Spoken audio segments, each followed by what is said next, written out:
Welcome to S9 TV. ముందుగా headlines చూద్దాం.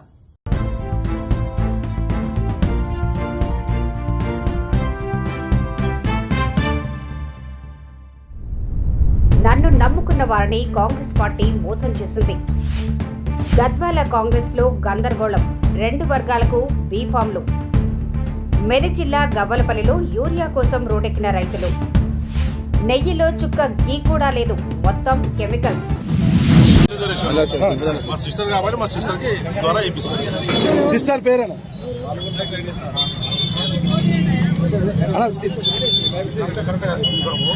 వాడు ఇప్పుడు రెండు బీఫామ్ పెట్టిస్తాను, రెండు బీఫామ్ పెట్టిస్తాను, సత్యం బీఫామ్ ఇచ్చాం. ఏ మీడియాలో మనం మనమే పెట్టేస్తారా?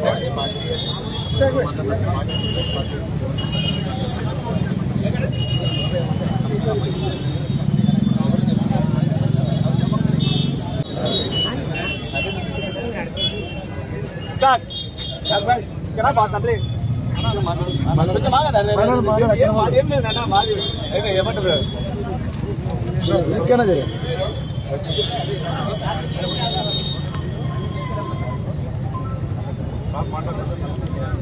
లాస్ట్ చేస్తారు ఈ బీఫామ్ 3 గంటలకు ఇస్తాం.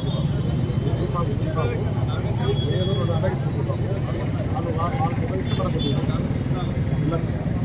వాళ్ళు ఎక్కువ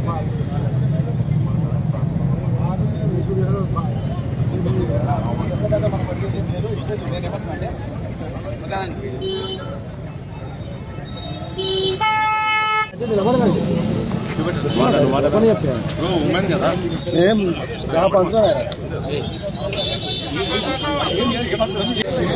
నాది ఇచ్చిన వాళ్ళు ఇచ్చిపోయినారు కదా.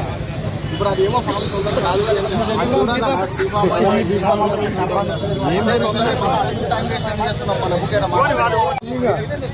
చూపిస్తుంది నా ఫోటో.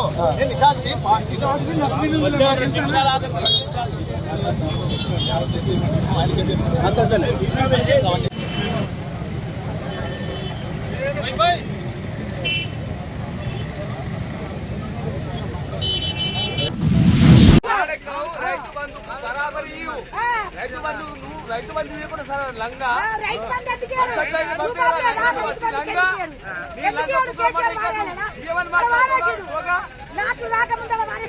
దమ్ముందాల మార్గం ఎట్లా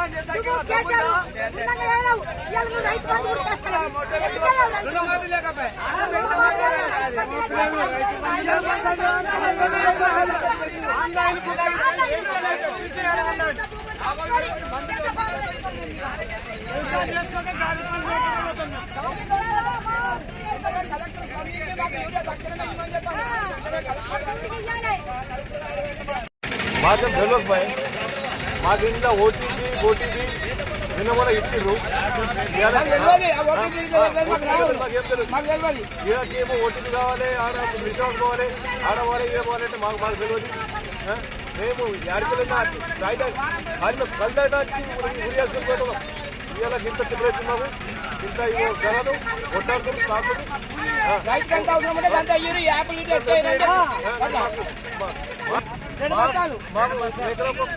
ఖచ్చితంగా మాకైతే ఎకరాకు 2 సంచులు ఇవ్వాలి, లేకుంటే రైతులు నాశనం అయిపోతారు. ఆన్లైన్ చేయాలంటే ఆన్లైన్ ఎవరు చేయరు, అందరికి పెద్ద పనులు లేవు. ఆన్లైన్ చేసుకుంటే పోవాలంటే పోయినప్పుడేమో ఎప్పుడేమో ఇప్పిస్తారు. ఇంత ఇబ్బంది ఎందుకు అవుతుంది? ఇబ్బంది బాగా పెడుతున్నారు. యాడికైనా పోతాం మేము.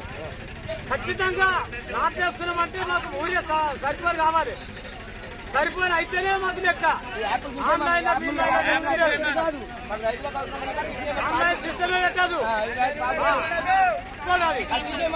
అది తీసేయాలి. ఆన్లైన్ సిస్టమ్ తీసేయాలి.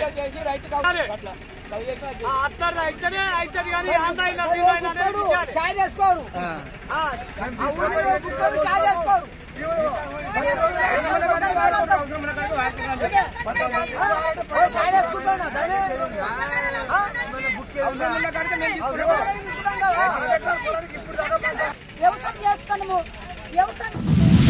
జరిగిన కేబినెట్ సమావేశంలో గౌరవ ముఖ్యమంత్రి గారు అందించిన సమాచారం, అదేవిధంగా ఈ సమస్య పైన గౌరవ ఉప ముఖ్యమంత్రి గారు పవన్ కళ్యాణ్ గారు రాష్ట్ర వ్యాప్తంగా భక్తులకు తెలిపే విధంగా మనం అందరం కూడా కలిసికట్టుగా ప్రజలకు తీసుకెళ్ళాలి. ఈ అంశం పైన ధర్మాన్ని కాపాడాలి, దేవాలయాల పవిత్రత కాపాడాలి. అంతిమంగా ఇది రాజకీయ కోణం నుంచి కావాలని కొంతమంది దుర్మార్గంగా వ్యవహరిస్తున్నా కూడా ప్రతిఘటించే బాధ్యత కూడా మనపైనే ఉందనే విషయం ఆయన పదే పదే ప్రస్తావించారు. ఇక్కడ వెంకటేశ్వర స్వామి భక్తుల సెంటిమెంట్స్తో ముడిపడిన అంశం.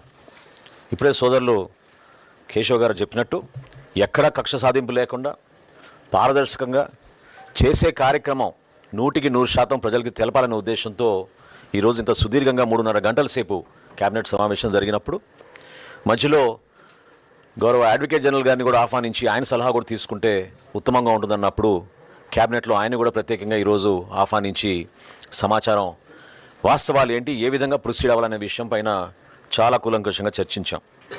ఎప్పుడైతే ఎన్డీడీబీ రిపోర్ట్ ఆధారం చేసుకుని జరిగిన వాస్తవాలు మనం కప్పిపుచ్చకుండా నిజాయితీగా ప్రజలకు వెళ్ళాలని ముఖ్యమంత్రి గారు భావించారో, ప్రభుత్వం తరఫున మీ అందరం కూడా కూటమిలో భాగంగా 100% ఏకీభవించి శ్రీవారి భక్తుల మనోభావాలు ఏనాడు కూడా దెబ్బతినకూడదు, వీళ్ళు భక్తుల మనోభావాలతో ఆడుకున్నారనే విషయం తీసుకెళ్ళాం.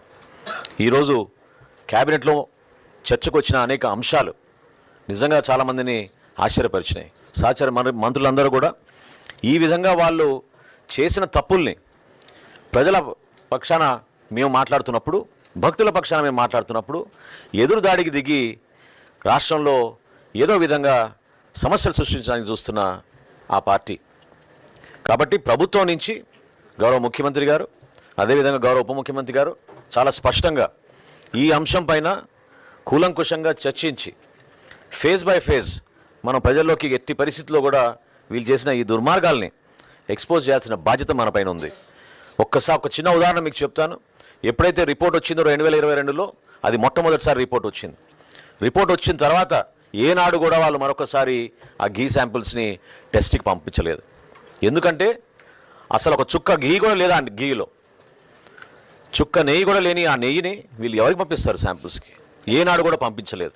అదే మన కూటమి ప్రభుత్వం వచ్చిన తర్వాత ఇప్పటి వరకు దాదాపు 12 నుంచి 15 సార్లు ఈ ల్యాబ్ టెస్టింగ్కి పంపించి ఎప్పటికప్పుడు నాణ్యత లోపం లేకుండా ఉండే విధంగా జాగ్రత్తలు తీసుకుంటున్నాం.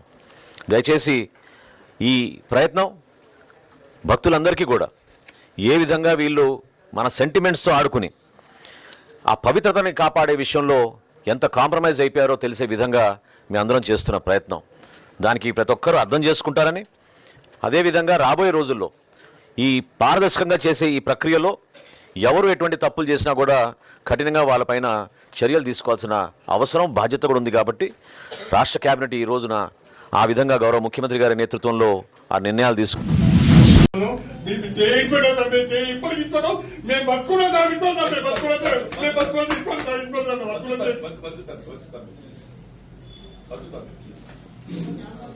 ఇది కాంగ్రెస్ పార్టీ కూడా మొదలు పాట సార్, ఇది ఇంత అంటే సార్ ఇది ఇంకా అది ఇంకెంత ఎత్తున చేసుకొని సార్ మేము ఇండిపెండెంట్ చేసుకుని లీడ్ అవుతాం. మీ ఇబ్బంది ఉంటాం సచ్చినా బతిగా మీ ఇబ్బంది సార్. ఎవరిగా దుఃఖం ఉంటుంది బాబు, నాకు అర్థం ఇప్పుడు జీవితకాలం కొట్లాడే ఎందుకు కొట్లాడుతున్నాం? మనకి వచ్చిన అవకాశం ఇంకొక కౌన్సిల్ వస్తుంది, ఇంకేం రాదు నీకు. ఆ కౌన్సిల్ అవకాశం నీకైతే తినముందని పల్లె విక్కినట్టు కాదు బాబు. కార్యకర్తకి ఏమవుతుంది? అలా కౌన్సిల్ కంటే ఎక్కువ వస్తుంది ఏమన్నా? తినముందని పల్లె విక్కించినట్టు ఏది ఇస్తుందో, మనకి కౌన్సిల్ అవకాశం వస్తే ఏది ఇస్తుందో, వానికి అవకాశం ఇవ్వకుండా పార్టీకి సంబంధం టికెట్ ఇస్తే ఎందుకు? మన జీవితం ఎందుకు రాజకీయాలు ఎందుకు ఈ శ్రమ?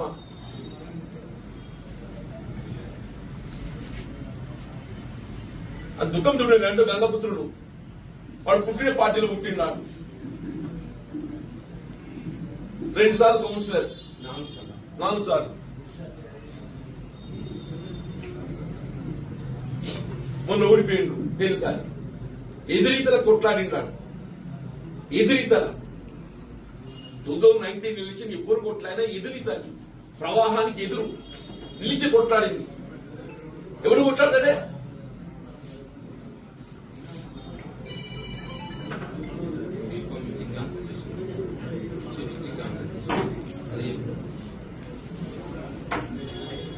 ఇంతటితో వార్తలు సమాప్తం. మరిన్ని అప్డేట్స్ కోసం చూస్తూనే ఉండండి S9 టీవీ న్యూస్.